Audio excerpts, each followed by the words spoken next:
Hello, everyone. Welcome to session 6 of this year's BGA.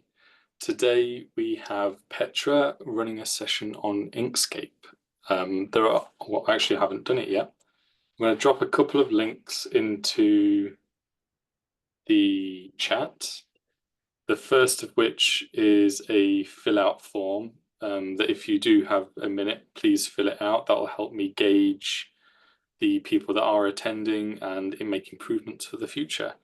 And the others are the GitHub page for this session in case you do need the Git pod. That also contains all the SVGs and images that Petra's put together, as well as the Discord link. So if you do have questions, please head on over there to ask them and they will eventually be answered. Yeah, that's it from me. If you want to take it away, Petra. All right, thank you. Someone else is sharing. Oh, yes. Right. So welcome, everyone. For whatever reason you're here, some of you want to start making better figures for your papers. Some just want to, yeah, I'll just keep Discord open in case. You can also post your questions there.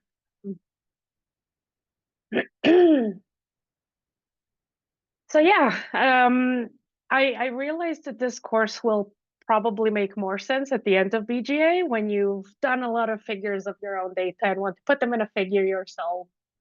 So you could just go back at the end of the month and look at this again and try and make a figure of everything you've done. But yeah, so a little bit about me. I'm a staff scientist at the Wellcome Sanger Institute. I work on malaria mosquitoes. So the examples that we will be using today has to do with one of our recent manuscripts about one of the major malaria vectors in Africa. And on the other side, I also do a lot of science art. I use art a lot in my job in public engagement, which means I get to deal with a lot of art software. And in recent years, I've been trying to use more and more open source software in general, but also for art. So start learning how to use Inkscape because it's a really good tool and it works on the 3 major operating systems. So it works on Windows, Linux, Macs. So it should be fairly easy to install for everyone, but you also ping. Sometimes Inkscape can be a bit buggy, especially on some versions of Mac where it will just crash when you try to open it. So ping if you have anything of the sorts. But yeah, so Inkscape, again, is an open source software, so it has really good manuals. The Inkscape Beginner's Manual, you can basically find everything there. You just need to know the keywords to look for, which we will cover most of the ones you will need in this course. If you're on a Mac, it's also super easy to find through the same keywords through the help tab. Just input the keyword you're looking for and it will automatically show you where it is. So again, everyone said so far that they were able to install Inkscape locally. Is there anyone that couldn't do that? 1, 2. No. Okay, I'm gonna skip the next few because it's how I got Inkscape to open through the Git pod, but again, sometimes it will just delete the program in general. All right. So when you open Inkscape, it might look a little bit overwhelming because there's a lot of icons, and if you have never dealt with the graphics of any sort program, a lot of them will not make any sense. Another thing is a lot of people are going to try and use Inkscape for really huge files, and that is going to immediately crash the program. So I have an M1 chip, 2020 MacBook Pro, and the limit I found for Inkscape is about 29 megabytes. Anything that is bigger than that is going to just crash the program. So we will get to it, but my in my experience, for really, really big files, convert them to raster, import it to Inkscape, which is a trick you need to use also, not just in Inkscape. If you are using Illustrator, you should do the same thing. Like really big vector files are going to crash any of your vector programs. So on the sidebar, you should have at least two things that are going to make your life much easier, as we're talking about all of the tools today. One is layers and objects, which should be there by default, and the other is fill and stroke. I will show them once I open Inkscape, but those are the ones you need. So what will we cover in the course today? This is the example figure, and so you have little bits and pieces of this figure in the repo. You can download them, or you can just take some of your own SVG, PDFs, PNGs, and play around with those during the course. So anything, if you already have an idea of the size of the figure, it's how to use boxes to approximate the sizes, and then you can export from ggplot, from Python, whichever plotting program you use. You can export your files to the exact size that you need. Like I said, really big files should go as rasters at a really high resolutions. Don't attempt to put a 600 megabyte vector file in Inkscape. It will crash everything. Show you how you add tiny details or larger details that are too complex to add in Python to your or ggplot. So how to add those in before you finalize the figure. Tables need to be hand-drawn, but you can also, if you have a table in a PDF as a vector, you can just import the table straight. So a PDF in this sense is a vector image. So you can just have a table in a PDF, copy paste it into your SVG.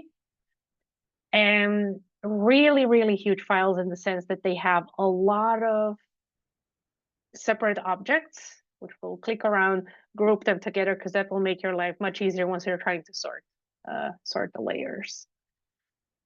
So that's it for this bit. And I posted it on the Discord, but just a tiny detail. If, like me, you have a lot of bokeh figures, which are great. So for those who haven't used bokeh figures, they are interactable HTML files. So you basically make an HTML file. You have, in this case, each line is a sample. They're grouped by country. I only need, let's say, Cameroon. And now I want to convert this into an SVG file, because if I try to do that from the start, very often bokeh will have some issues. It's just recently that bokeh has started getting SVG compatibility, but so much easier to just export into HTML. So I posted this tool called SVG Crowbar.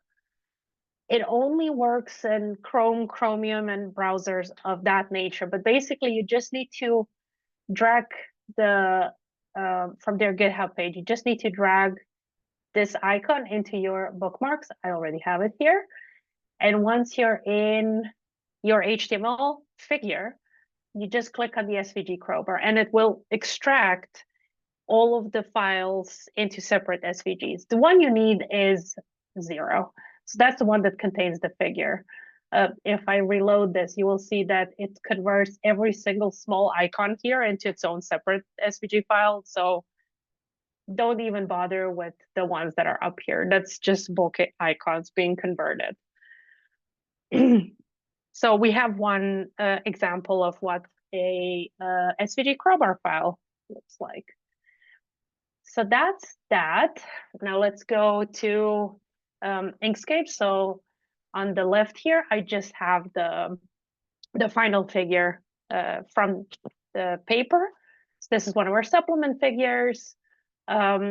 Just briefly, it's about adding historic malaria transmitting mosquitoes into a present day data set and how they compare by population structure, by inversions, and where do they fit mitochondrially. So it's just like a summary of what our samples look like, where they fit. All right. So like I said, the bits here that you will need are, just remove a few so it's easier. So it's lines here. Just open this so you can see. So layers and objects and fill and stroke. So layers and objects are, to add the tab, you just go to layer, layer, and layer, layers and objects if you don't have it. And the other one,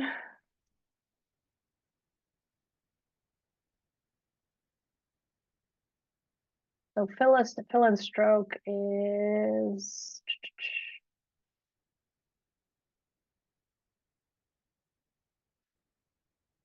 so hopefully that's the standard one and everyone has that one ready. All right. Is everyone's opened Inkscape, everyone's gotten that sorted. Okay. Right. So first thing first, let's say we want to add a raster. So we go File, Import. That's the best way to add rasters because then it keeps the resolution to the max. So we want to add our image file. Then you have, sorry, that's on my other window. You have this tiny image import file and just standard settings is fine. And you have this absolutely huge file. So this is obviously too big for our A4 page. We want it much smaller and we don't need all of that extra space in the end. So in order to make the image smaller, if you just pull it on the corner, it's going to be it doesn't keep the format the same. So the shortcut to do here is press Control, hold Control, and then you can resize images proportionally. So let's just make it a bit smaller. And now we want to remove all of the unnecessary parts from this. So the first tool, the selection tool, is the one you need to just move files, move the objects themselves. Second one we're going to get to, because the second one you need if you have a vector. Again, this is a raster. We can ignore this one for now. So what you need is the box rectangle tool. So let's say we want to cut this image like this. So now you see that the fill and stroke box on the side has information on the opacity of the object we just created. Under fill, stroke, it will tell you the color of the stroke and everything. We will come to this later. For now, I'll just remove the line and I will make this a little bit opaque. So now I can, back to the object tool, I can just resize to the borders I like, remove as much as necessary. Okay, so I like this cut. Then I select both files. Your box needs to be on top. You select both files and then you go Object, Clip, Set Clip. And what that does is basically it takes the object on top and clips the bottom object. Could be a raster image. We're going to get later on, it's going to be full vector files. It clips everything outside of it so you have more space. You basically now only have to deal with this. The rest is clipped out. It still exists, so you can access it if you accidentally clip something wrong, but it's not going to bother us for now. Right, so we got the first part. Again, we can make it a bit smaller, a bit bigger, so you can just hold Control and resize it to whatever you want. And this is our panel A. So you go down here to the A with the green line. This is your font. And you just create whatever the standard is. It's going to be colored weird because we created a white box. So under fill, you just go and fill it completely black. It does have an RGBA system. So if you have colors that you want to use, it's the typical hex color. And the last two are opacity. So FF means it's 100%. And then if I put the opacity lower, that is, no, not here. Oops, sorry, not here, up here. So if you put the opacity lower here, you will see that those FF change. Right, so we want just pure black. And this is tiny, we can use this. So select this. For papers, the go-to is Arial, but if you are doing stuff for a presentation, you can also go and use nicer fonts. Arial is the boring one. Just resize, bold. We can get to some of these later on, but it is settings for your vector text. All right, no opacity. So yeah, sometimes if you get confused, why is your vector object you just created still opaque? There's this opacity setting and this opacity setting. So one of them might be messed up. So double check both. But all right, we have our first bit of the full figure here. Has everyone been able to do this before I go to the next panel?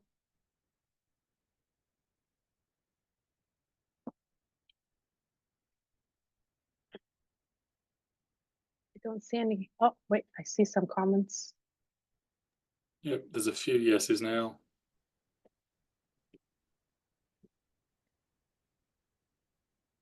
Oh, okay, I managed to open the chat, so it's on the screen at all times. Okay. Now, the next one we want to open is a map. It's going to be a bit of cheating because the map I did upload on GitHub is not the correct version with all of the dots. It's a simplified version because that makes the file smaller and easier to work, because this figure I know likes to open my, likes to crash my computer. So this was, for adding a raster, the easiest way was the import. For adding vectors, I like to first open the vector file separately because, again, you can create these in various other softwares with various other scripts.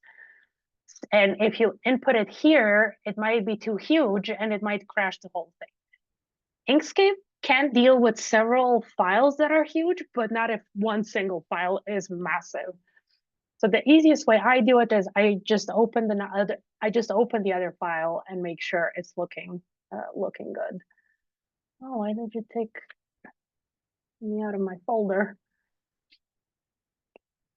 Yeah, so I have a simplified map. It's missing a whole bunch of these dots. And it looks like this.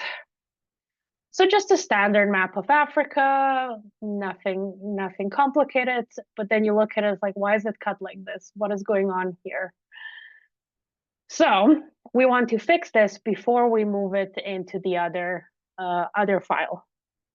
So as much as you can do here, it makes your life later easier.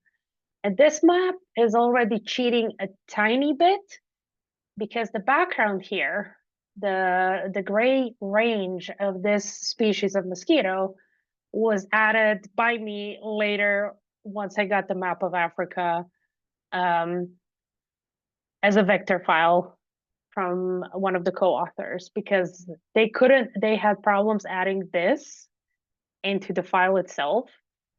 So let me just quickly show you if I were to add another range into this map. So first of all, when a program spits out a SVG at you, it's always going to be grouped. What does it mean? So if you go on the layers and objects, you see that it's all of these are various groups within this image. So if we want to deal with this, easiest first thing to do is to ungroup the file. So you go right click, ungroup. And now you have several different objects in here that you can deal with. So let's say we want to add a different range. Yeah, so this was a different part of the map. We're going to put it back in later. We want to add a different range to this map. So you basically want to freehand the area. You can, the way I do it is I have my reference PNG, so I will just put it in the background and trace over it. But now I'm just making, well, not making stuff up. Well, let's say that the gray here is the bitmap, the PNG we want to trace over. So you go to this tool, it's called the pen tool, and it basically lets you freehand draw things. So if we zoom in and start freehanding approximately where we want,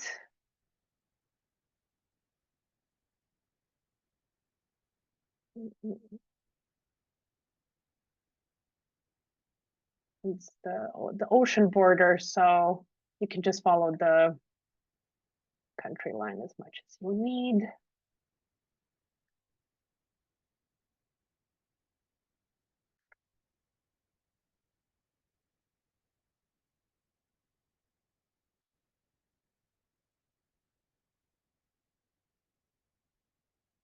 I'm not gonna do the whole continent because that's gonna take forever.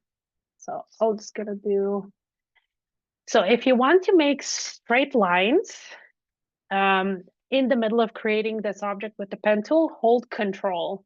And Control is going to make angles smooth. So it goes 90 degrees and then every, I think, 10 or 25 degrees up. And so you could just make a straight line across.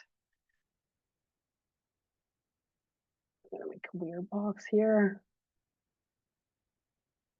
And done. So it's created an object. And now we want to actually fix this object. So this is our path 1. You'll go back to fill and stroke. So we want to have a much more neutral color than a mass of black. And we want to smooth the edges, so we don't like that some of the edges are basically angles. So the way you do that is you click on the node. So these little diamonds are the vectors nodes.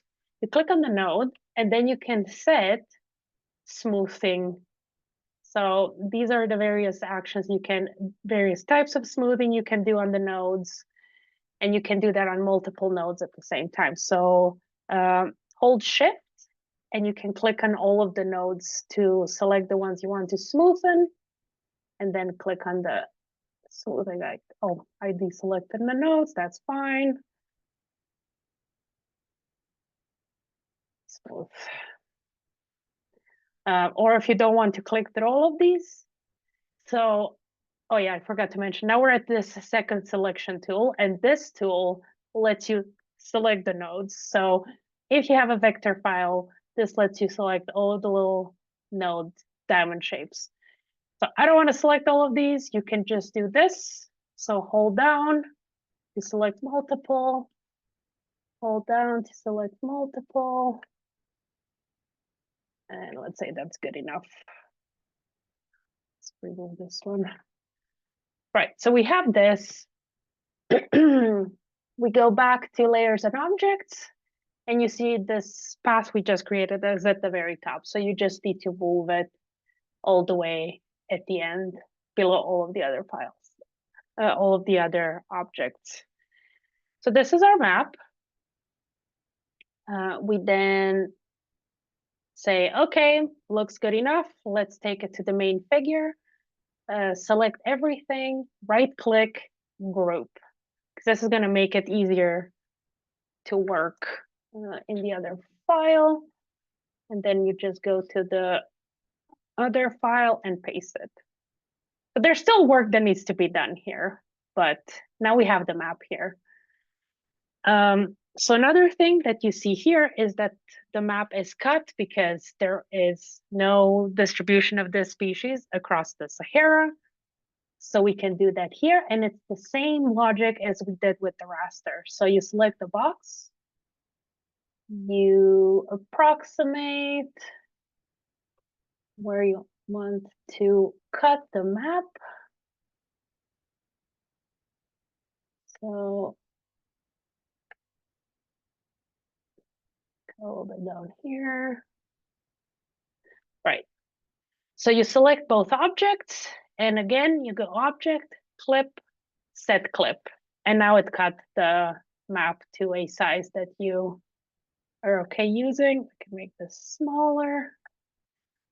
And in this case, I also added a dashed line just so it's very clear where the continent was clipped.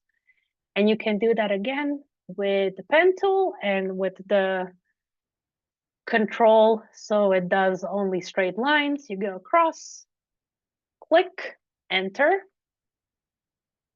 And then instead of fill, now you go to stroke paint. You add a black line, stroke style. So then this is the bit where you know some journals are like, your lines are too thin, your lines are too thick. You just need to figure out what size is needed. So we'll go with 2 millimeters and then dashes. You have the regular existing dashes here. You can also customize your own pattern. Make it dot dash, whichever way you want. And that's your line. And so to speed things up a little bit, you can also just copy paste it down here. So if you do this, your line is going to become thinner. So just keep in mind, if you resize lines, they can also become smaller. So you just need to change it back to 0.2. All right. Oh, yeah, I cut a bit of Madagascar. I didn't do that in the other one. If you want to flip 90 degrees, just click with the selector tool on the object twice. And now you have these moving around lines. And again, the same trick with control works. So if you hold control, you move the object by clean degrees. So you can do a nice 90-degree line.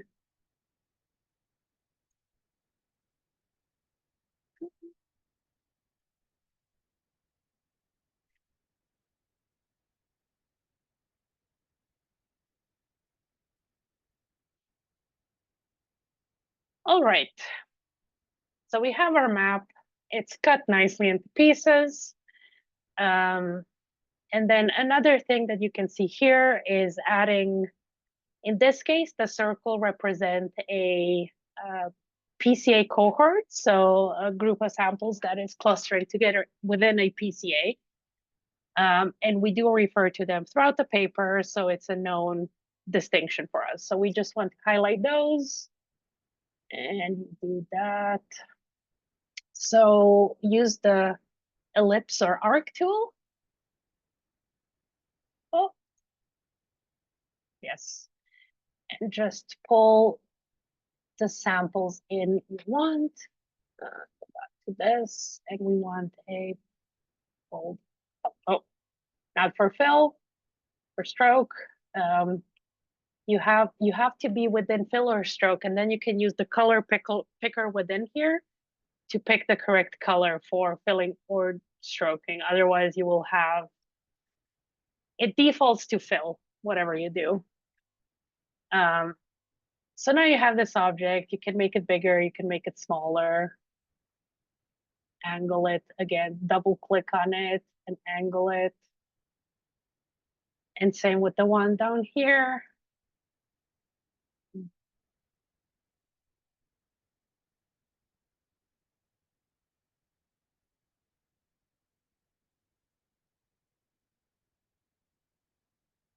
All right.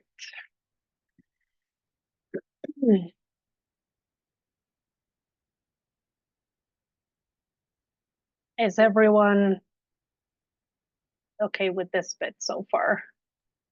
So I want to ask, when you're drawing the circle, can Yes. you rotate it whilst using the ellipsis tool?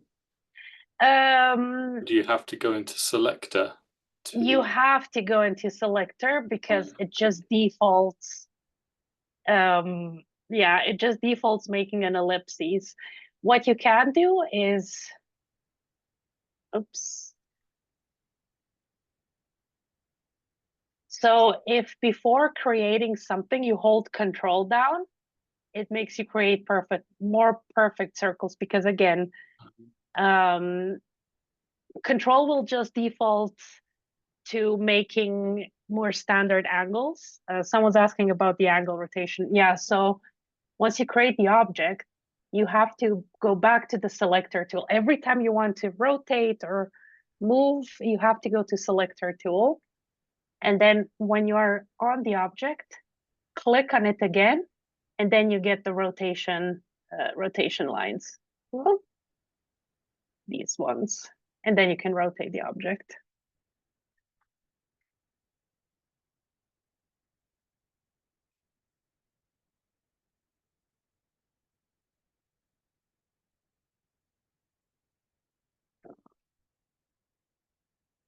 Got it.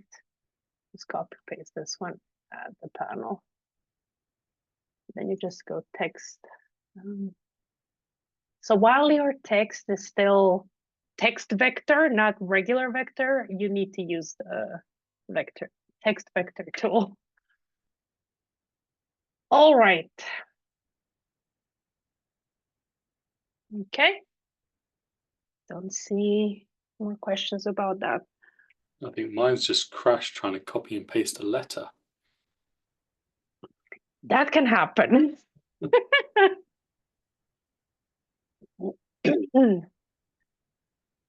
I have had the latest version of Inkscape crash on me for very weird reasons.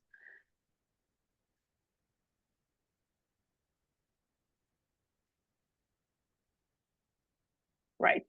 So the way I got the other objects in here, I had a separate map with those, because I was merging two maps. I didn't need twice the whole border of Africa, border of countries.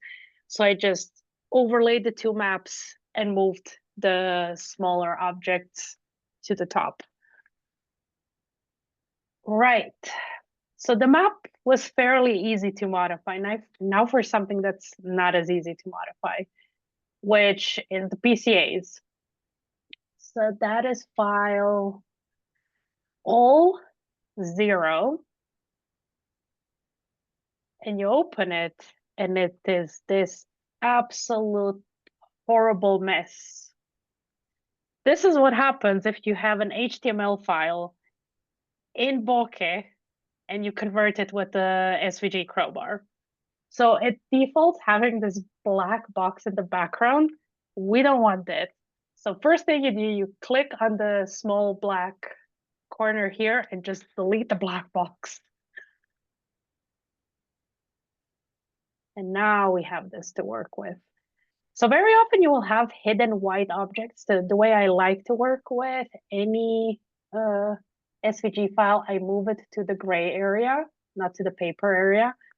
So then I actually see what's going on with the background files. Right. So this is a giant object. We want to break this apart. So right click, ungroup, right click, ungroup. All right. So we don't need all of this backlines. We only need the signs for 0 and 0. Just to show you how we put the PCA together. So all of the PC values are on the respective lines, and we only kept the ticks for 0 to make things a bit cleaner. So we only need to keep these 2 lines. You can see that they're still grouped. So just keep ungrouping specific objects until you get them as separate files. So we don't need these 2. Remove those. And then move these. So when you click on the object, you can also use the arrows to move left and right. You can make them much smaller.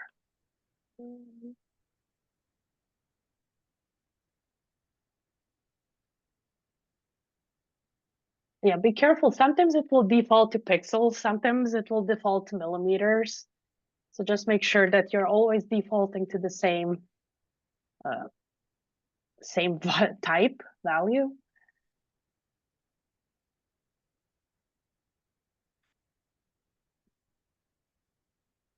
Oh yeah, these are microscopic, but you can fix that later on. Right. So this is more or less clean. We can work with this. We removed a whole bunch of additional objects that would have crashed Inkscape. So select everything. Now copy and paste in the other file.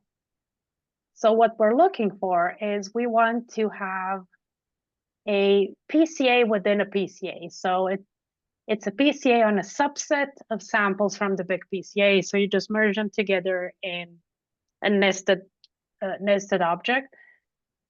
If you were to do this in Python, good luck. I'm pretty sure it will crash and give you all sorts of nice errors. That does for me. Right. So we got the first PCA here. Again, press Control and just resize it to what you want it to be.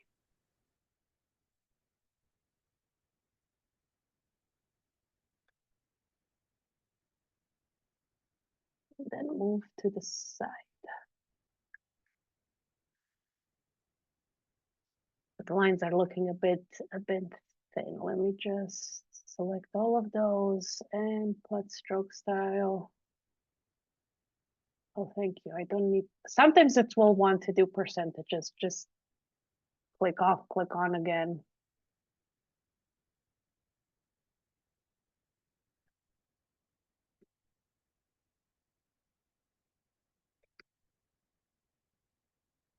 All right. Yeah, you can tell here I also added borders different here. This is a bit too much handling. We're going to skip that for now. But next thing you see you want to do here is add the various text on the y-axis. So again, text tool, and then just PC one. And again, it will default to whatever your last settings were. And because we were doing the stroke, it will just do that. Remove stroke paint, add fill paint, regular black. Font is too big, so go back to smaller font, not bold. And the reason it is spaced so weird is because that was also one of my last settings. So that is if within the text bar up here, you have spacing. So sometimes you will want to space, especially if you have like an x-axis or a y-axis, you want to space your numbers evenly. And you can do that here, but because this is just regular text, I'm putting everything to 0. We have an example below that will need spacing. Yeah.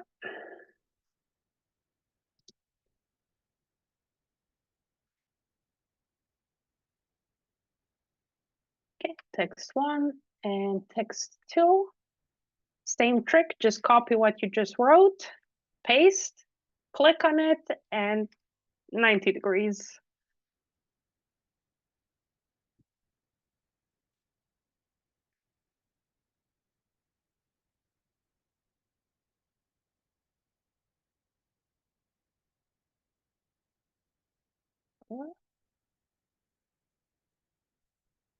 Right. The text above here too, well, that is just the region where the PCA was made on. Yeah, you can also bold and italicize from your keyboard the same way you would in any text editor. So that's a bit faster if you have a mix of things. All right, so we have the first PCA. And now we have to deal the same way around with the second PCA. Also, Inkscape lately does save occasionally the file as you're working on it, but as with any graphic software, any software really, just press Control Save or Command Save occasionally, because you don't trust this not crashing on you.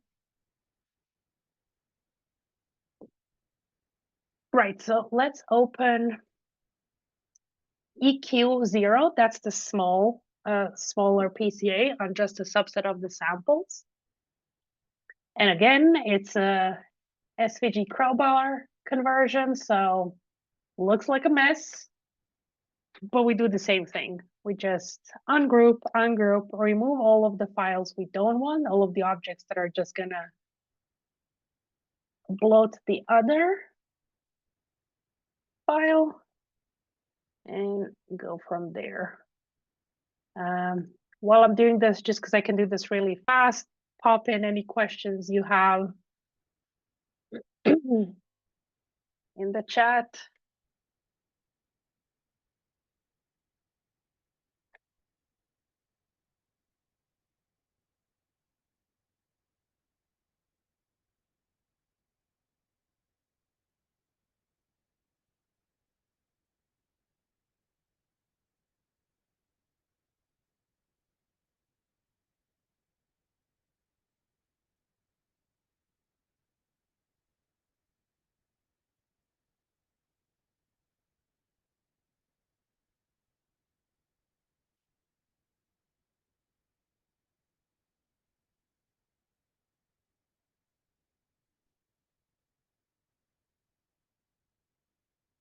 Okay, when you're happy with it, again, just copy and paste in here. So now we want it to fit in the empty space here. So Control, and then let's make it fit.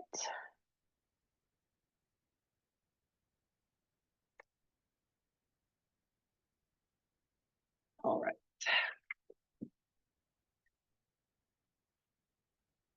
Just make sure that all of your lines are the same thickness.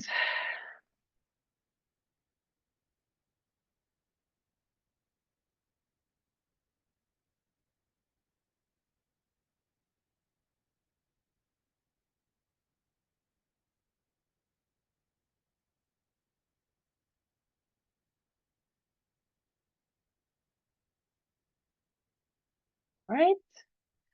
Since we already have, oh, not PC1, PC2. Since we already have these two, we can just copy paste them within the other PCA.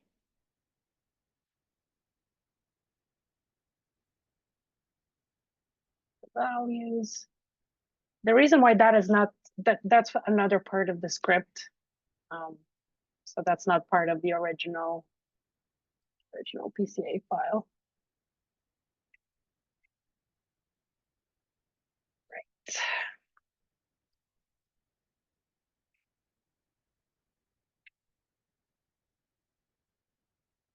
Okay.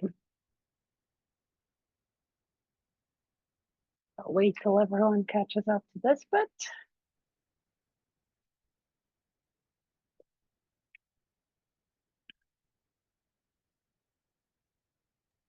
Really quite odd. It's almost meditative once you get into the string of it.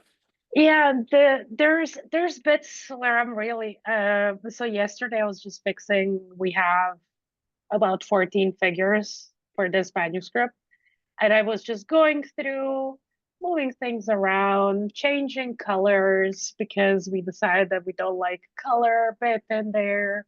You're just doing this, avoiding going to read through the text because that's what's waiting next.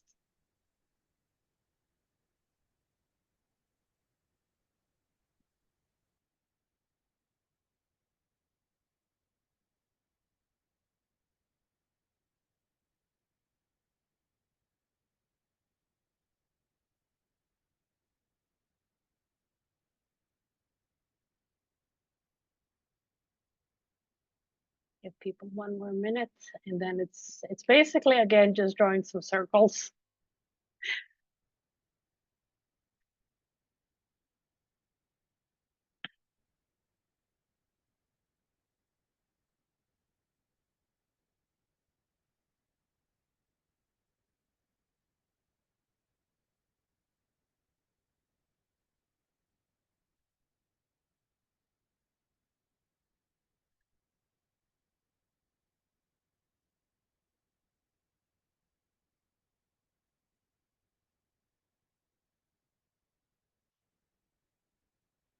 All right. So in the original, we do highlight the same PCA cohorts just so you see where the samples fall in. And then you can just copy paste the existing ones and just change the size, the object, keep the,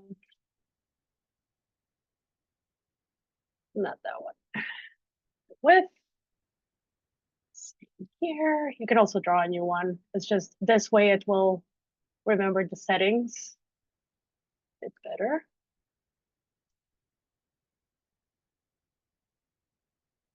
Right. And so in this one, we have lines basically connecting the inside PCA to which subset of sample from the main PCA are part of it. You go again to the pen tool and you just connect approximately. Enter. It's too big.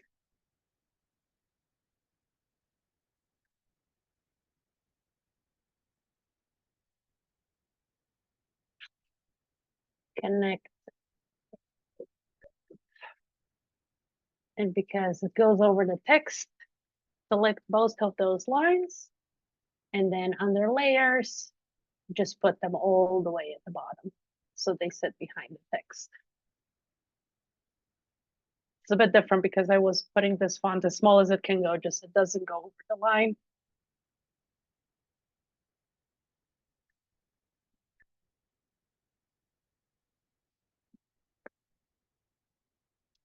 Right. So we got this far. Now, as I was saying, the annoying bit is, and I don't know if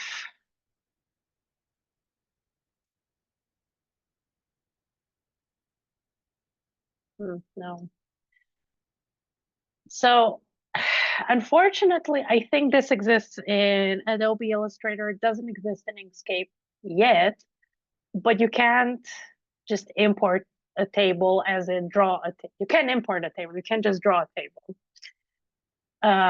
So the way you need to draw this is you basically have to draw it from scratch.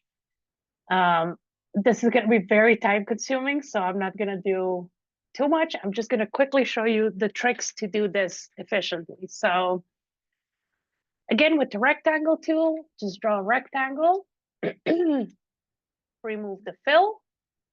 So it's just the stroke and no dashes. So that's the border of your box. And then you just add some lines inside. Let's say we don't want to bother with the lines. We just want to have the text in there. Let's just have one line. So I'll just put this line in. Okay. So how do you space the text so it nicely fits into a column? So to do that, text tool, and then I'll just change a few of these. Yeah, if you're going in between text and lines, you're gonna have to do the Remove fill, add stroke, remove stroke, add fill, back and forth. That's a bit annoying, but it's not the worst thing.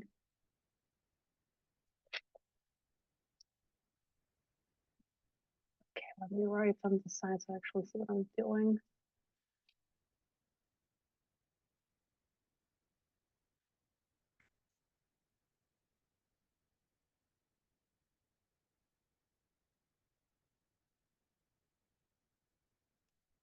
So you might be confused, like why is all of the text above each other? Because the spacing, vertical spacing at the moment is 0. So you just write a bunch of them and then I'll show you.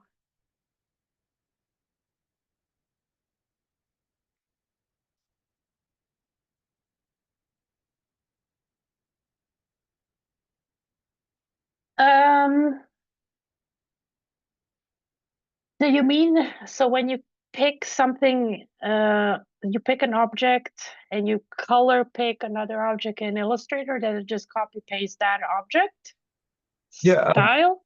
Do you mind I Yeah. unmuted? But yeah, as I recall in Illustrator, there's kind of a palette where you can save your line, like kind of the line styles you like. Yeah. And then you can like click on an existing line and quickly switch. And Yeah. yeah. I haven't played around enough to have like the often picks, the favorites in Inkscape. I would assume there's a way to do it, but yeah, I use such basic things back and forth that I just have them in my head. So I just right. So we have our text here, and now we need to space it because it's all over each other. That's that bit. So the two A's, one above each other. The moment you start adding things here, please select the whole thing. Thank you. You see that now you are moving these. So 1 is the standard. It's like the 1 line vertical line spacing. So you can add more, you can add less, depending on what you want, but this approximately, then you can fit the whole table in. Just go, I'll move that to the side here. So we will not be doing the whole table because that's a lot of waste of time right now, but you can also have a simplified table without the middle lines. Then it relates to the various shapes. Because the shapes are vectors, you can use the same node tool to click on a single object here, click back to the selector tool and copy and paste just a single object. And that way you can add bits and details to your table here. So copy a triangle.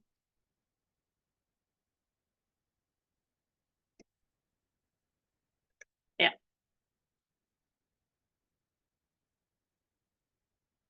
And same for the rest. You just need to space everything out and add the lines as you need them or not. Okay.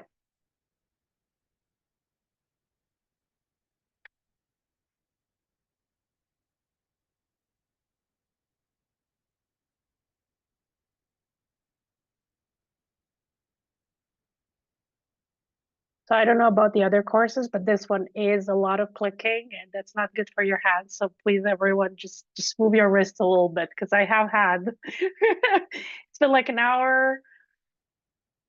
Make sure to not give yourself like wrist, elbow, tennis elbow, carpal tunnel, or any of those things.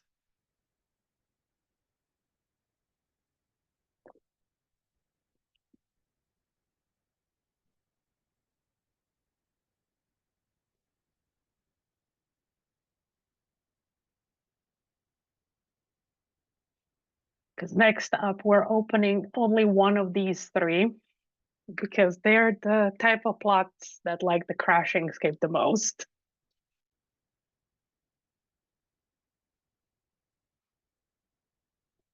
So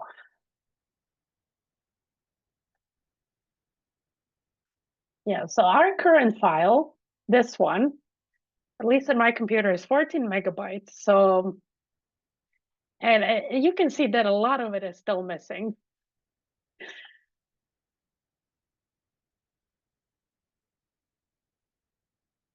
Right, so the other file we will need is PC1 URL. And that is,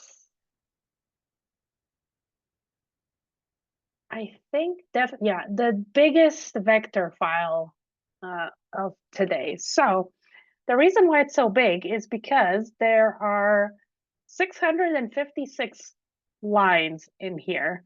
And each line consists of thousands of nodes because this is a view, a PC1 view across the genome of every single sample in our data set. Oh, no, actually, it's more like 700 samples, yes. There's a lot of samples in here. So it's a really interesting view, and we like to show it because it shows things like signals of selection, and these are inversions. But it is also a very annoying file to work with because there's a lot to do here. So first of all, again, move it to the gray area, because then you have all of the hidden white lines to remove. And again, ungroup, ungroup until you got the separate files. So in this case, we don't really need even the 0. So I will just remove the y-axis, remove all of the lines, zoom inside, don't destroy a sample, just remove the 0.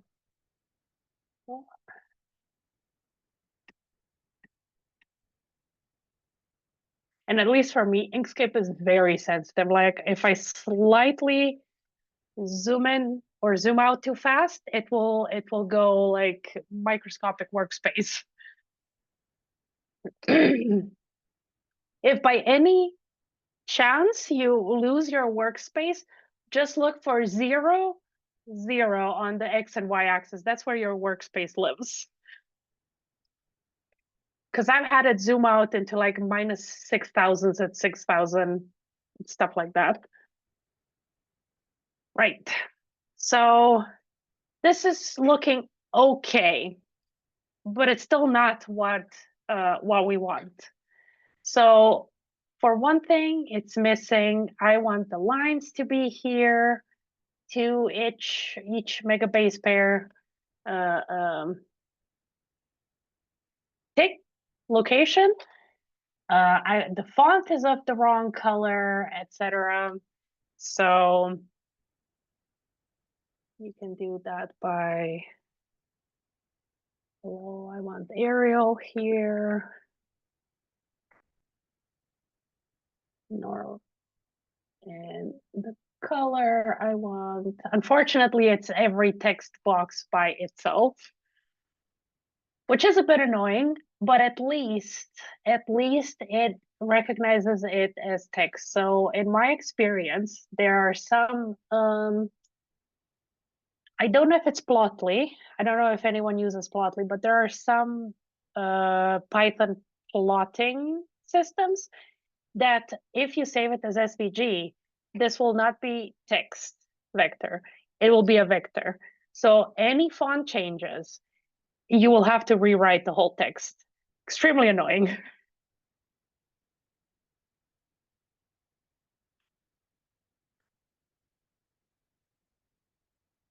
Yeah, in this case, it just put the wrong font and the wrong color, which is less of a problem.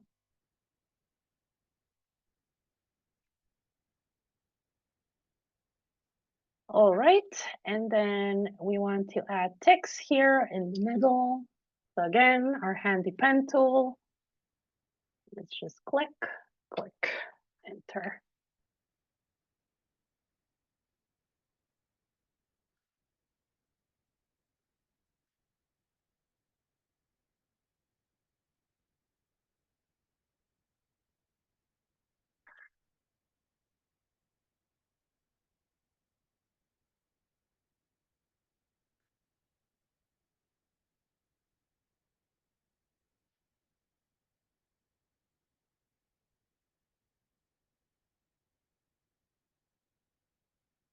All right. Let's start with 10, 20, whichever one is first. I like to just do an explanation of what this is.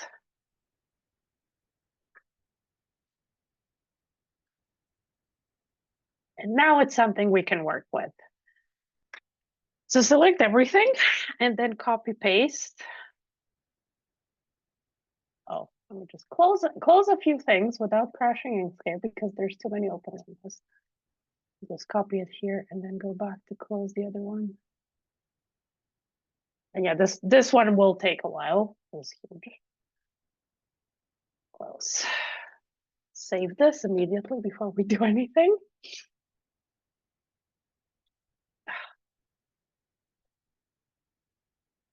Right. So you can see that this one has a lot of additions when you look here, which is why I'm only explaining on the 2RL chromosome. There's 3RL and there's X. But basically, we want to add some explanations to this because it is also a newer way to look at this type of data. So first, let's make it a bit smaller because as you can see, we want to fit some information on the side and we want to fit a legend. So first thing is we have these circles. So these open circles, empty circles, denote signals of interest, which in another analysis are actually signals of insecticide resistance. And the filled in darker ones denote approximate locations of centromeres. I say approximate because this one's chaotic with a whole bunch of in centromeric heterochromatic regions and stuff like that. So we want to add these things and we want to add information on the chromosome. And because they're really nice to see, we want to add these bars that tell us that this is an inversion happening. And all of that is all of the tools that you have seen so far. It's the box tool, it's the line tool, it's the text tool.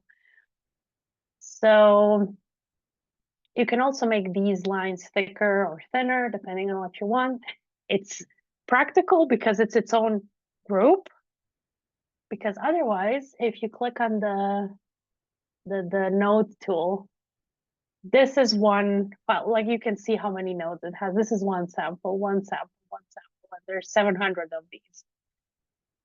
And I have gotten handed the same type of plot where all of those were, for some reason, because of the SVG conversion, not already grouped. They were all separate. So I had to actually group everything and make sure that they're grouped correctly. So under stroke style, yeah, you can just make them a bit thicker. Oh, a bit too much, a bit too much.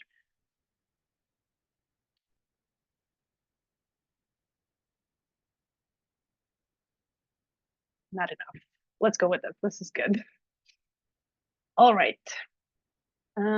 Yeah, so I need a bit more space down here to start noting things. Luckily, this thing on the top is all its own group, so I can just hold and select the bottom bit and just move it a bit down. If you want to move things up and down in larger increments, press shift and then you can move it up and down by a lot, which is usually practical if you want to just keep the same size things, but then move them around.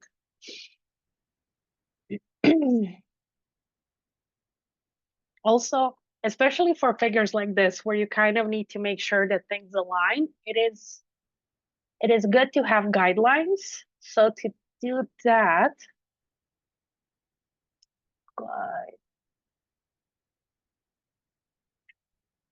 yeah, so you go under edit, create guides around the current page. Right, so you see, we now have a bunch of blue lines that are guidelines. So these are not part of, these will not print. This is just internal to this document lines that tell you what are the borders of your file. And if you move these around, so let's say you want this and this panel to be aligned, you can move these blue lines to make sure that everything is sitting on the same height, on the same left, right side. So you have 4 of these, and then you can just move them first to this panel, like, okay, this panel's looking good. Then you start moving it down to the other panel, and same, same for here. So these just help you put everything into nice, neat systems. Right, back to this. So we're moving this further down. Now we want to add chromosome information.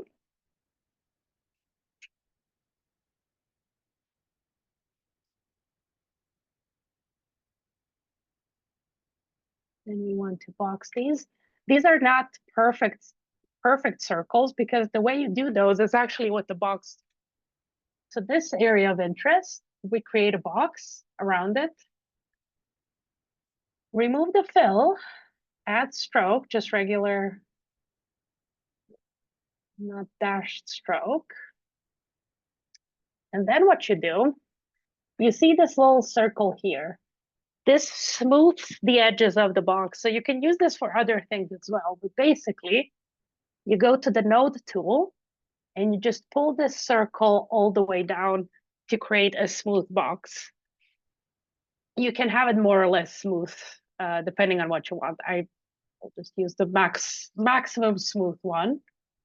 And then once you've created this object, you can just copy paste it into the other area of interest. And if you're worried, oh, are these aligned? Your handy guide line, you just put it up here and you're like, oh yeah, they're more or less aligned. You can move it a little bit. If this is moving too much, up here you have x-axis and y-axis. So you can move by like fractions of a millimeter up and down to make it perfect. Doesn't bother a lot of people, but it bothers me if I know something is not fitting perfectly. Okay, and then we can use the same smooth box to add the centromere information, which on this chromosome is about 56.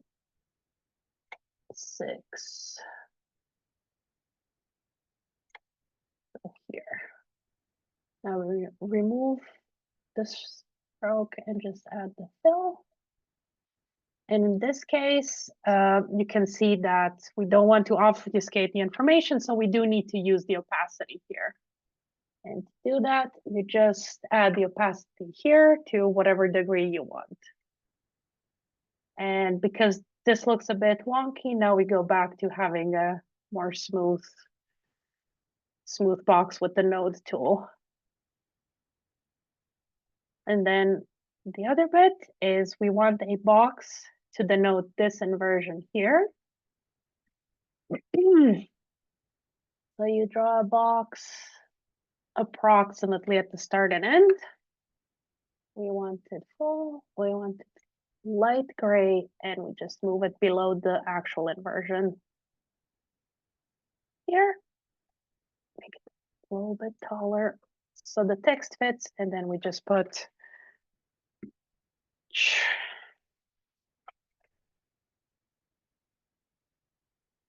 that's just the name of the, it's a complicated system with overlapping inversions. So 2AH is both inversions and they overlap differently in different samples. Okay. And just because in this particular plot, we have to use black to show that these are old samples that we're adding to a present day data set. So they're all in black, but they completely split depending on the PCA cohort they're in. So that's why there's text on the side just saying which one is from which cohort. And you can do that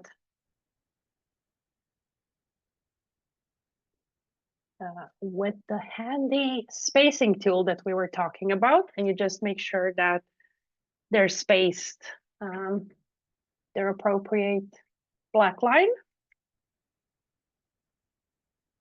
And that's it for this chromosome. I'll show you how to do this, but then the same thing is done for the other chromosomes, except we have another region of interest that is designated differently. There's a reason for that, but you need to read the paper for it. Paper is in manuscript form still, but it will be on bioRxiv soon. Right.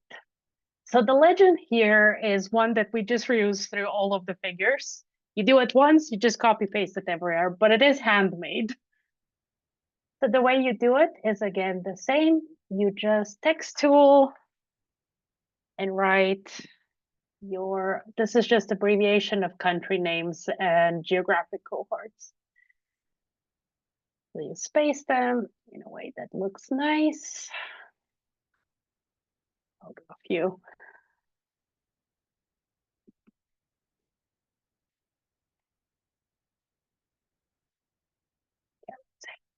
That. Put them where you want, looking at, again, the guidelines. A little bit.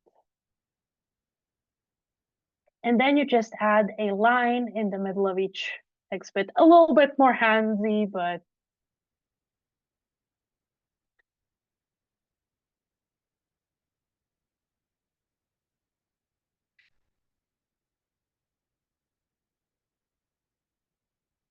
if you want the lines to be nice and smooth, you can also do this, and then the edges are going to be rounded, so it looks a bit nicer in the actual legend. Not necessary, but that's what these bits here are if you ever want to use them. And again, use the guidelines as much as possible to make your life easier.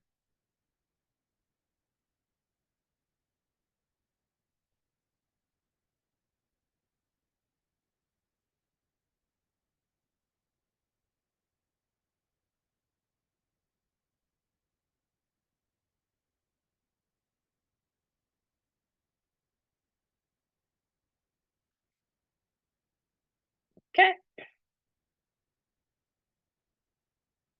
And to color these, stroke paint, and then the color picker within here is actually going to let you pick the color of the stroke line and not to just try and fill the whole thing.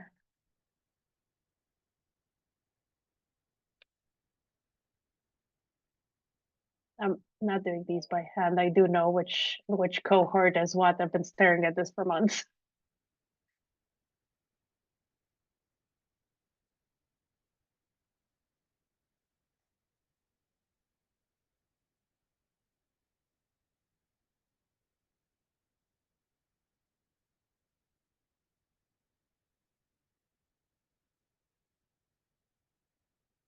All right. So you would do that for the rest. And again, we have this one, we basically reuse it in half of our figures, because once it's done, even if you need to change the height, you just click on the text and then change it in the spacing, and then you just move the lines up and down as needed. Yes, question. Yes, thank you. It's a general Inkscape question. When I'm playing with Inkscape in another time, I saw that there's like it's called the XML editor where you can see like the code that's going on in the SVG and a lot of, do you ever use that to edit properties? I haven't. Okay. Yeah. I haven't played around with that one. Yeah. But one of the reasons is also because I don't get to do a lot of background exploration on Inkscape, because these days I just use it for work. Yeah. So it's like, oh, we need this quickly. I use what I know, get the figure done. And the second question with the guides, is there a way to like align to guide or it's okay if you don't know, but I'm used to that with Illustrator. Oh yeah. I know I saw there's the whole line palette, but I didn't know. There is a way, because Yeah. I a couple of times did it accidentally. Okay. But also just because this has so many files, I don't play around with it too much, because I don't want to risk you inserted an image in Word and now everything moved around thing. Yeah. But yes, that one does exist. I just don't use it, so I don't really know the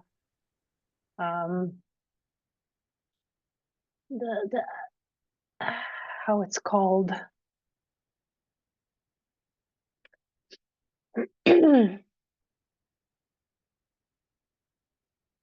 How is everyone getting along with this bit?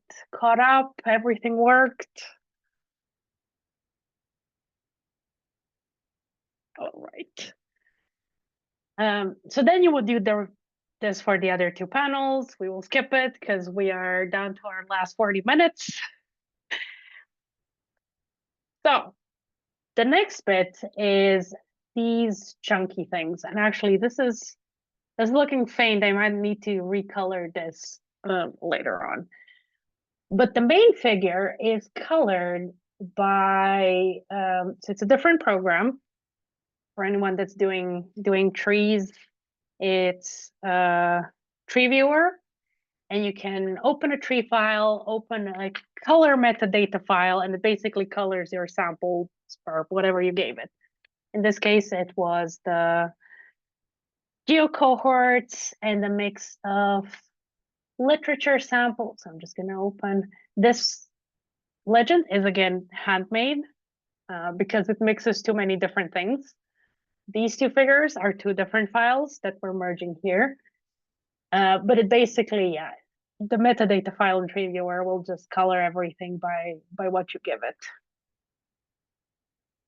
That would be a fun tutorial. I'm not the best at Tree Viewer, but it is a fun program now that I think about other things that could have been done for BGA.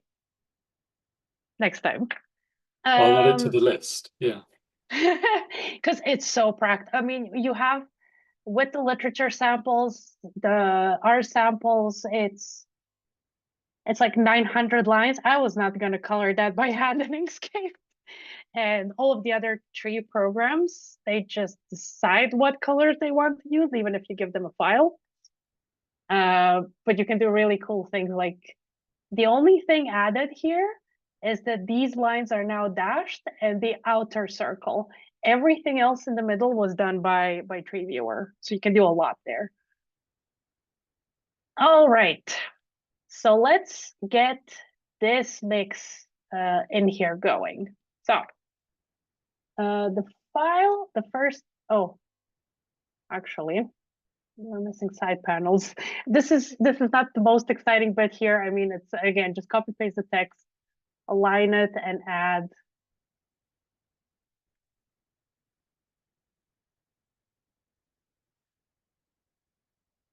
I don't know why you can't.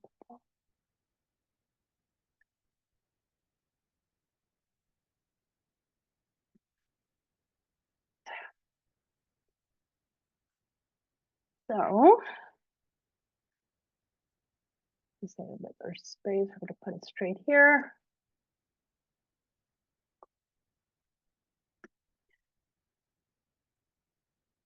All right, so the file we're opening next is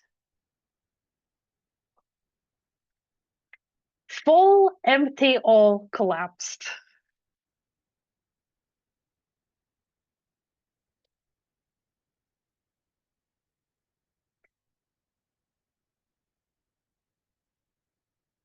Yeah, so this one's huge. It's got a lot more species in here that we care. And we want it to be somewhat human readable. So if I put it side by side with the one in the manuscript, you can see that I basically cut off everything above here. So I kept some species that are basically an outgroup to the ones that we're looking at and deleted the rest. So let's go ahead and clean this out as much as possible, again, before we copy. So It is very hard to avoid exporting an SVG file without it creating an annoying white background, which just uses up memory. Always delete. And then at least Tree Viewer, you can export an SVG and it will be a proper SVG. It will not be grouped. Every bit here is its own already ungrouped item. So you don't need to ungroup as much, and you just need to select these and remove. And then all of the small bits here. So here I do want to keep the small tail. So instead of deleting the thing, node select tool, and then I just delete the node I don't want. And I keep the small root. All right. So let's copy that into our file. So it's absolutely massive. Make smaller.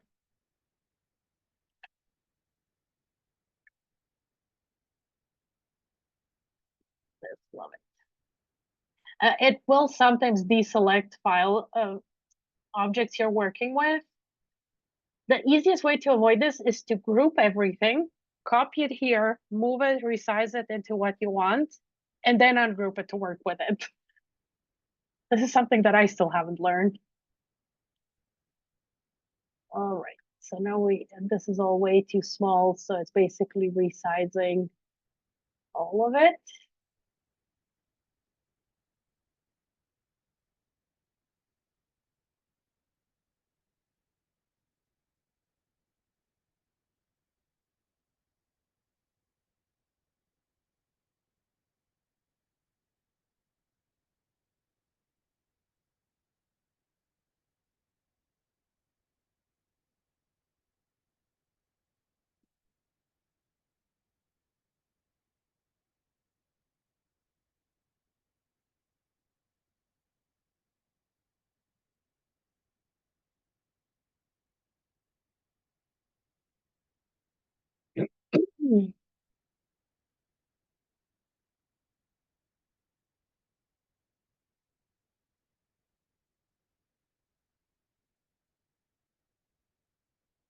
All right.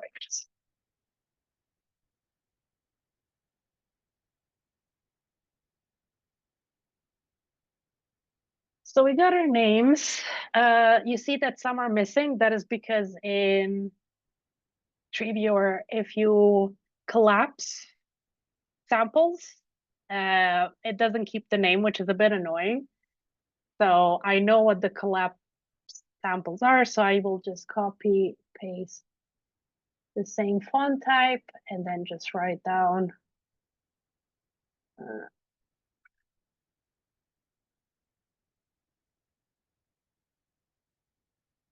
these are all 1973 samples from the Republic of the Congo.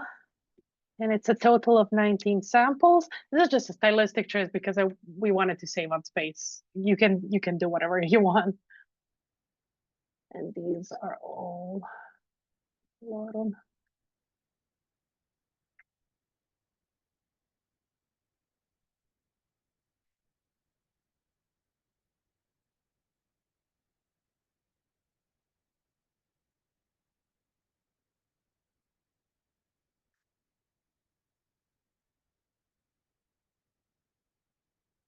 All right. So that's this bit. And then if you see in the other file, I made some really fancy nonsense. So because there is one paper in which they explain mitochondrial haplogroups, mitogroups for this species. This is the colored inside circles here. So this is the color of gray. If you see these gray bars, these are all from this one publication where they talk about mitogroups. So these are the colors that we want to use here because these are collapsed, because then we expand them in the cladogram. So I want to color them by their mitochondrial haplogroups. So I go stroke paint and then use the color of the Mitre group. You can use whatever color now. We will open the other file later. I don't want, it's a huge file and I don't want to open it until we need it because potential crashing. Okay, and then the other one, it is excessive. You don't need to do it, but if I zoom in here, you can see that it's a slight gradient because mitochondrial lineage consists of a blue and a green one. And to do gradients, you simply select the object and then stroke paint. Instead of flat color, you go gradient. And then you can select first color, the green, and then second color, the blue. Ooh.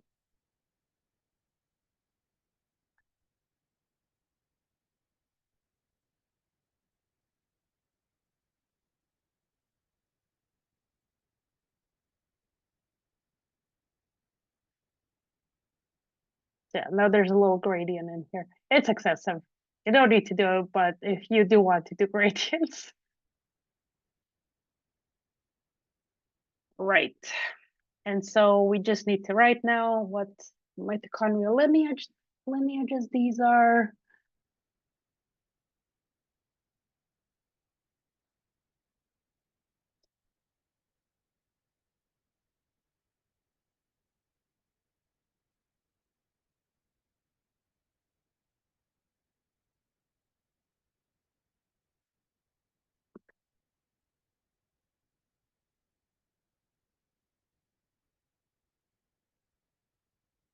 And again, you could do a gradient here because no one can stop you.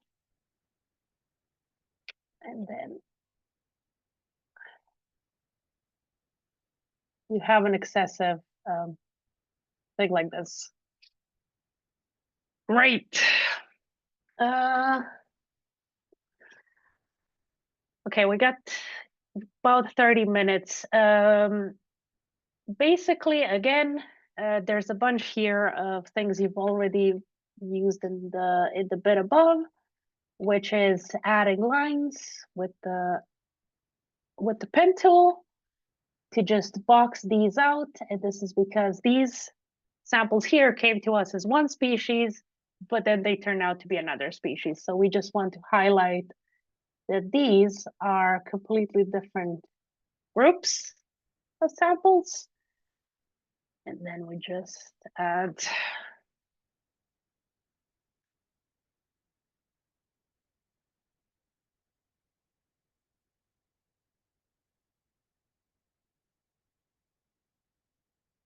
again, just rotating.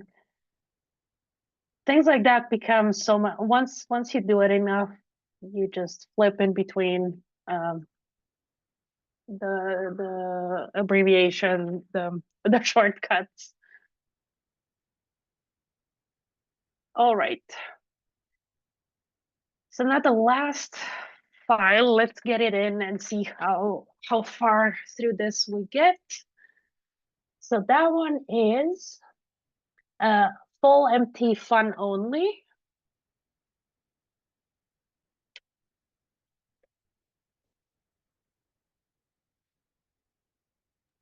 Maybe that's for Finestus, not for this is the fun map to play with.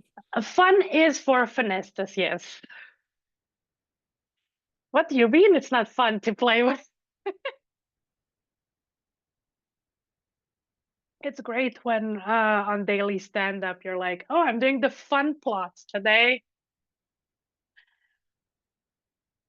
All right, so again, everything here is a separate object. And you can see how many objects we have to deal with. So before we move into that one, we delete the white background, but we group the rest. Yeah, this isn't even nodes. If I click on the node tool, this is the amount of nodes we're dealing with. So don't back to the normal tool and just group. And now you're comfortable with moving to the other file. No, Inkscape. Sorry, I've got a question. I think at the beginning you mentioned you might want to rasterize very large vector files if basically if it's crashing Inkscape. Well, is this potentially a case you would do that? And Yes. what is the yeah, or just basically how do you turn it into a raster? Do you save it and then import it? So, yeah. oh, okay, back to here. So that's actually super easy. Let me close export so you don't see that bit. So you see it cut a little bit up here. So if you scroll all the way down your sidebar to an icon that's 2 pages next to each other, that tool lets you expand your page size. So you see now you made the page a bit bigger and you have returned the bits that for some reason got cut out. Let's make it smaller too. And then you go File, Export, and then you can turn this into a PNG and just input it in the other file.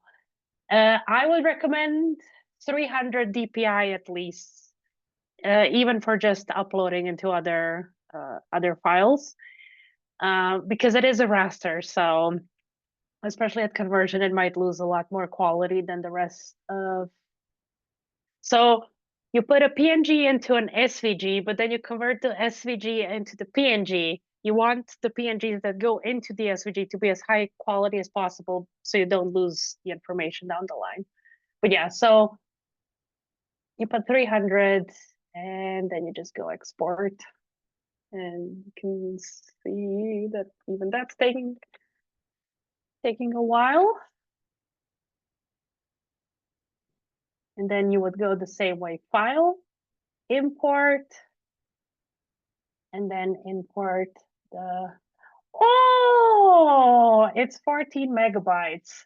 And the SVG is only 1 megabyte. Well, let's go.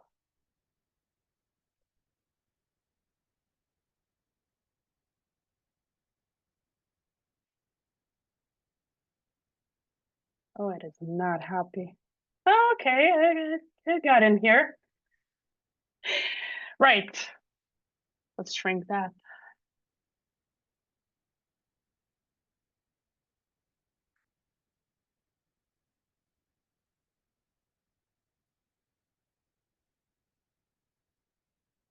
I mean, this tree is a little bit of an optical illusion, at least on my monitor. So one thing you can't do here, so you should do it in the main file, is because it was really hard to see, this clay down here is a whole bunch of different species within the same subgroup. And so one way to make them slightly easier to see, I made them dashed. And the way you would do that, you would just click on the line object and under stroke size, add a dash.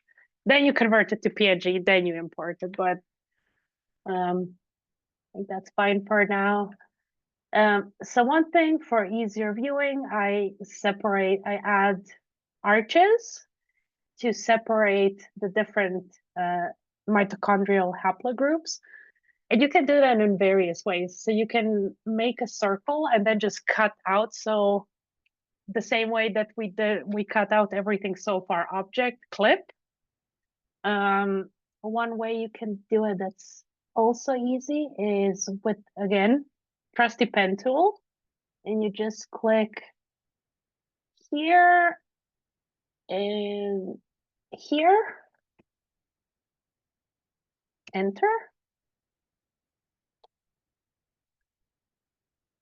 Let's add the blue.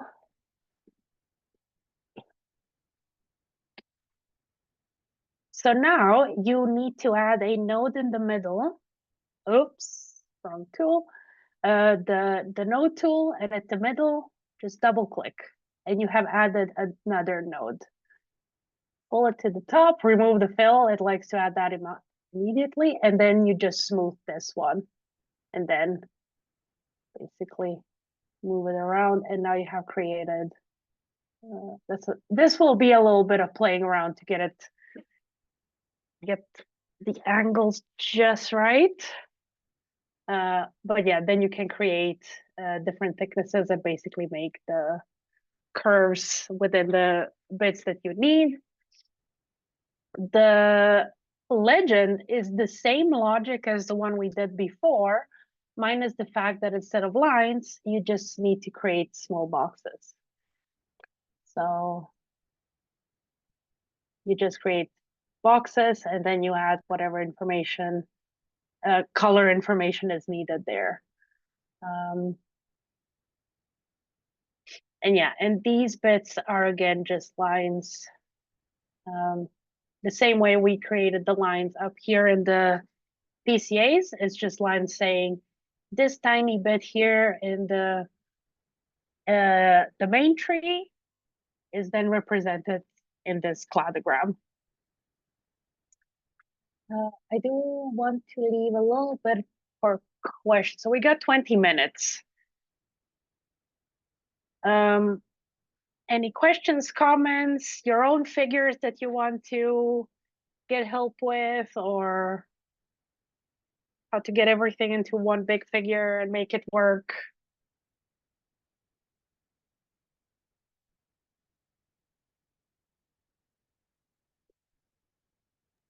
Sorry, I was trying to figure out the arch still.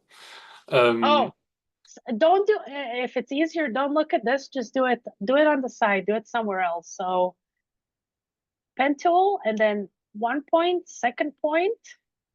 Oops, not that many points. 1, 2, enter. Just fill it in and then node tool, click on the middle approximately to add, double click.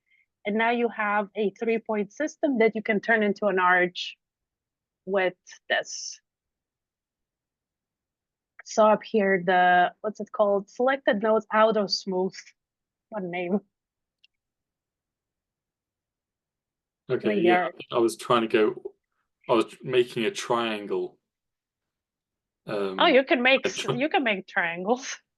It went terribly. So, so how on when we've spoken before, you said you've done a couple of the pipeline ones. How have you found doing the pipeline ones? Because I know obviously paths can go everywhere depending on the size of it, and it can get very messy very quick. Yes. So wait, let me open a file and see.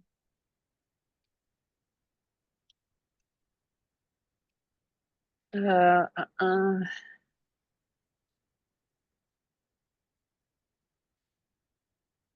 haven't done a pipeline. So you mean like an explanation of the experiment? Yeah, pretty much. So the idea is to keep it as simple as possible. I think the last one I have is actually, I was not gonna help because it's for, I'll open it. It's for a review opinions paper. It's like what can be done.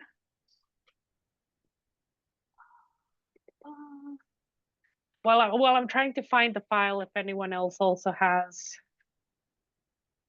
questions, comments, pretty figures. I expect to see beautiful figures after your BGA on the 25th, done this way.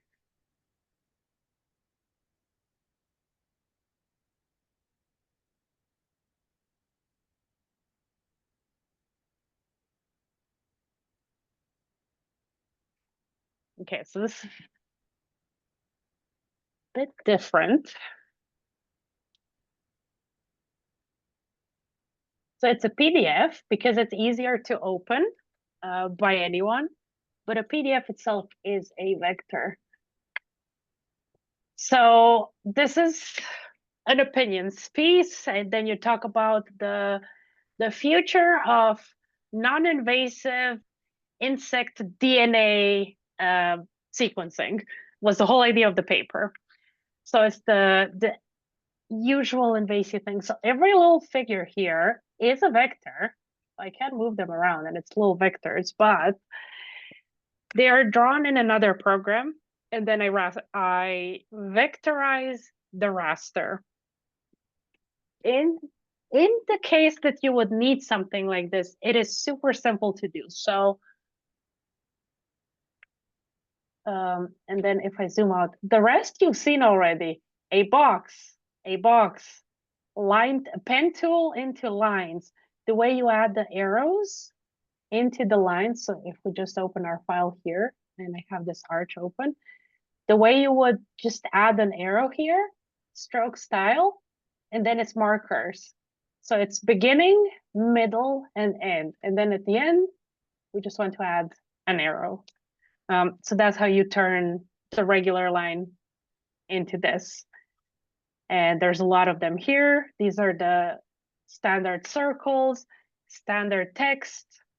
So you've learned how to do most of these. The only thing is, yeah, how do you turn one of your rasters into a vector for this? And you can I just want to close a few files. So it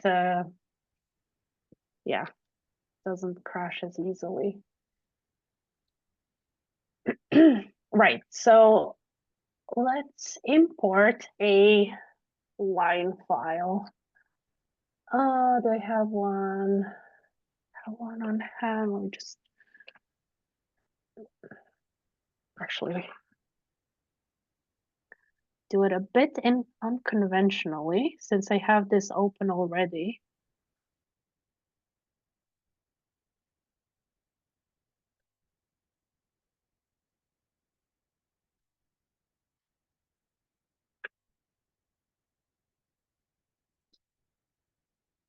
So these are the little caricatures I drew in another program. And these are all rasters. I mean, if I zoom in, you can see the pixels. And the way you turn these into vectors is click on this is the whole PNG. And you have this thing called trace bitmap. You can find that.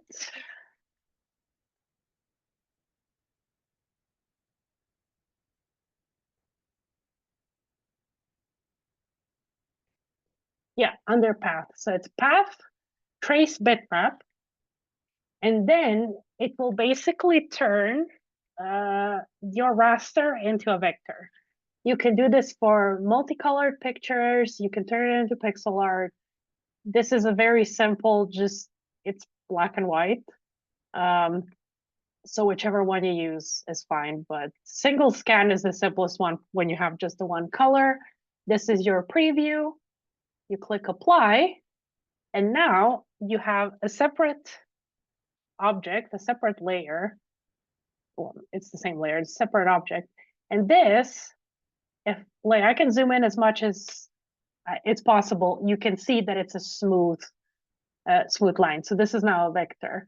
And if you click on the nodes tool, it will show you all of the nodes on this here vector. I do not recommend drawing a plate by hand and then vectorizing it. Just draw it straight as a vector. It's much simpler. And again, you draw the plate as a vector once, you just keep reusing it anywhere you need it. Yeah, so, I mean, the only thing you need to do here is because it's one big object, with the node tool, you just select the separate objects, Control X if you let me. Oh, come on. Select, Control X, and then click out, Control V, and now you have it as a separate little vector file that you can move around.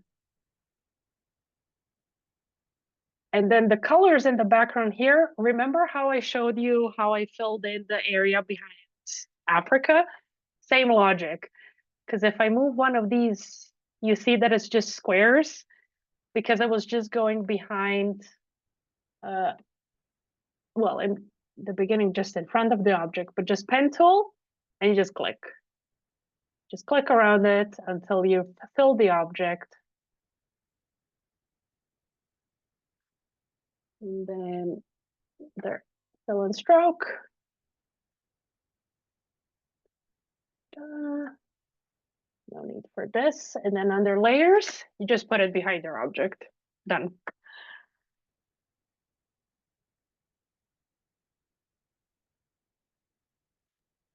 Was there So a yeah. shortcut? I'm sorry. Was there a shortcut just used for moving the layer back? I've struggled with that. Like, no, it's within the layers and objects, and you just click up and down. oh, up and down. Oh, okay. That's Yes, good. yes. Thank you for It's all just the tips. Thank you. again, it's things that once you know they're there, you're just doing them automatically. But if you just open Inkscape, and I have used Illustrator before, the icons are similar, but not similar enough where you just automatically gravitate and know what to do, and you're just staring at it and trying to find how to do things. I mean, I don't know if this is going to be helpful. We have a little bit of time before people ask questions. So now I'm just going to make a very weird path.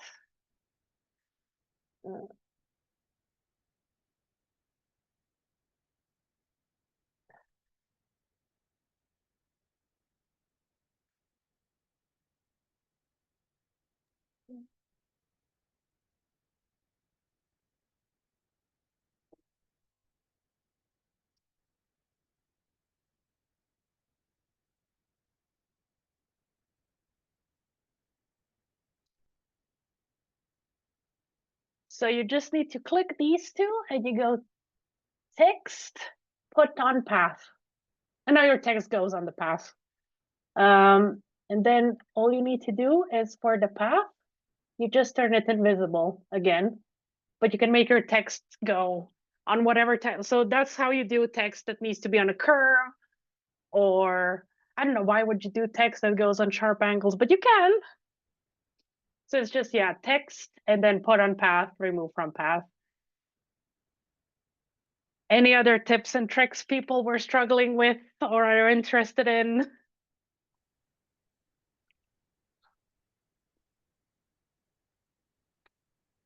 I'm trying to think of all the graphs I've got to make in the next few weeks. I mean, you can also just ping me on Discord. I am traveling for 2 weeks in October, which is why we're having Inkscape now instead of at the end of the month, where it would kind of make more sense once you've done your own figures, because now you would be doing all of this with the figures you've made throughout the course. But yeah, just ping me and I'll reply when I can. So what program is it you're using for the art? The doodles. So I use Procreate, which is iPad only, just because I have an iPad. But when I was doing, so I did a much longer art and science course that it was 4 half days this year. And the program we used for doodling is called Krita. Yeah. It's also an open source, works on everything. So it works on Linux, Windows, Mac.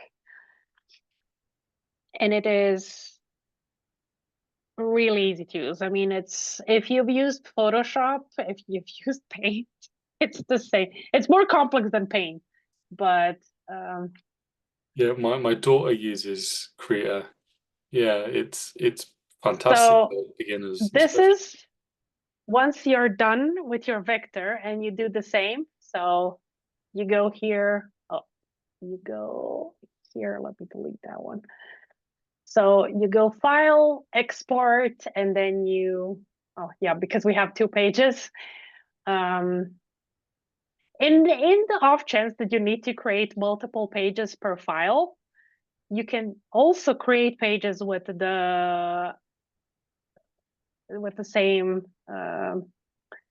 pages tool. So you can create more pages, and then it's just going to keep adding them here. You can open a PDF file, like a paper in Inkscape, and see what's an actual vector in there if you need a vector bit from a paper.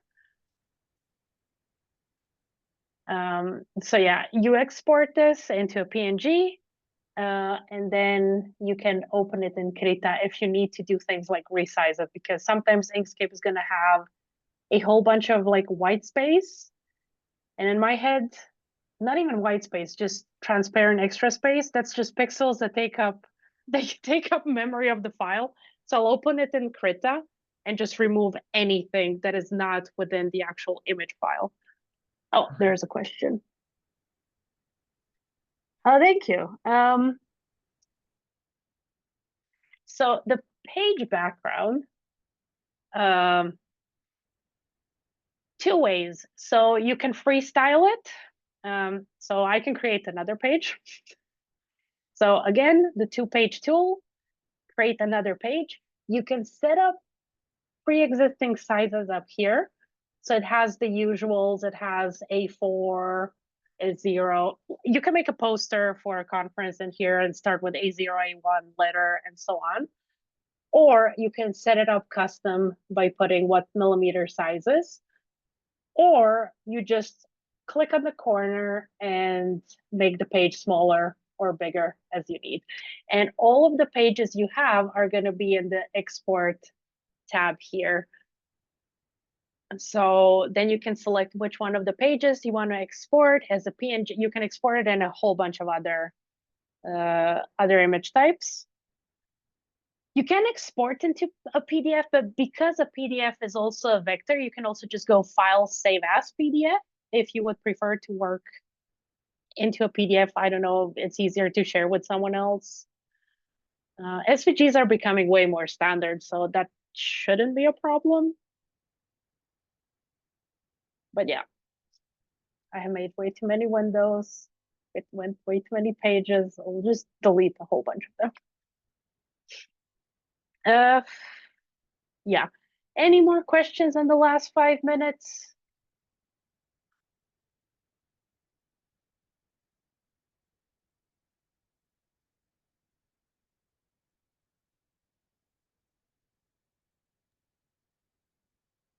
No?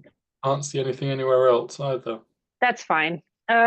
If there are any questions, you can just ping me in Discord. I'm still available till Monday, and then for the last 3 days of BGA. Cool. Cool. Well, thank everyone for coming and joining in with the session. Thank you, Petra, for giving up your time to run it. And thank you. Thank you for the invitation. I really hope it was helpful, because I have tried this on people from the team, and I explained to them, and a lot of people will open Inkscape, get scared, and never use it again. Yeah, no, that's fair. There's a lot of buttons, isn't there? But There no, is a lot of buttons. I've got a lot of pipeline diagrams to write, so this is going to come in handy. Because stuff like lucid chart just doesn't hit right. It's just that amount of control over what you're creating that's missing. Yes, yeah. No, it's gonna be a fun week. Yeah, so thank everyone, and I hope I see you in some of the other sessions. See you later. Thanks everyone, bye-bye.